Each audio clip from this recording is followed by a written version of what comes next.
Welcome back everyone, and today we'll be doing a review on the Giant Talon 2. This review will be split into 3 sections. The first section will be on how it rides and what types of trails and terrain it's best for. The second section will be on the bike's parts and components, and the final section will be on the bike's cost and what level rider it would be best for.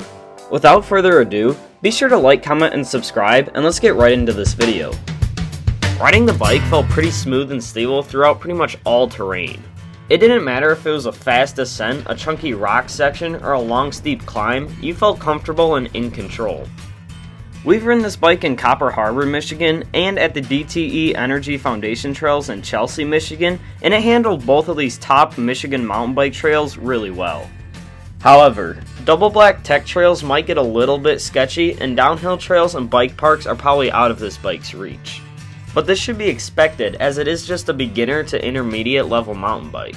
But we'll get more into that later. Overall, it's able to tackle a pretty wide variety of trails, and even some more advanced features. Next, we'll look at the components of the bike, and we'll keep it pretty simple for those of you that are newer to mountain biking. The fork or front suspension is an SR Suntour XCM. This fork brand is common among entry-level mountain bikes, but this model is a little higher end than some other forks that come on entry-level bikes, which is pretty nice.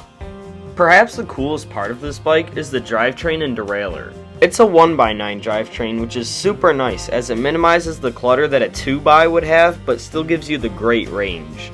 The Advent derailleur shifts really well, and it has a clutch on it to reduce chain slap, which then makes it harder for the chain to pop off. This clutch is an awesome feature that some entry-level bikes don't have.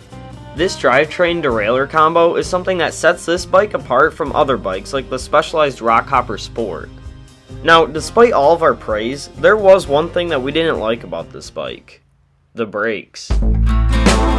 This bike comes with Tektro hydraulic disc brakes, which has its pros and cons. One pro is that they are hydraulic disc brakes instead of mechanical disc brakes. The con, however, is that they don't perform as well as other entry-level brakes.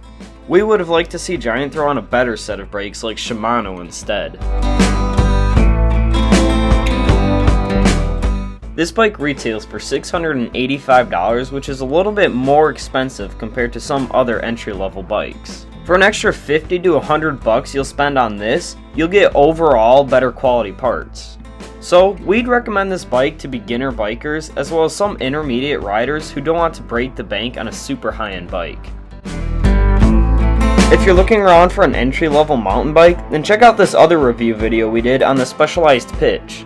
If you enjoyed this video, then please consider liking it and subscribing to our channel. And until next time, be sure to turn up the rad factor.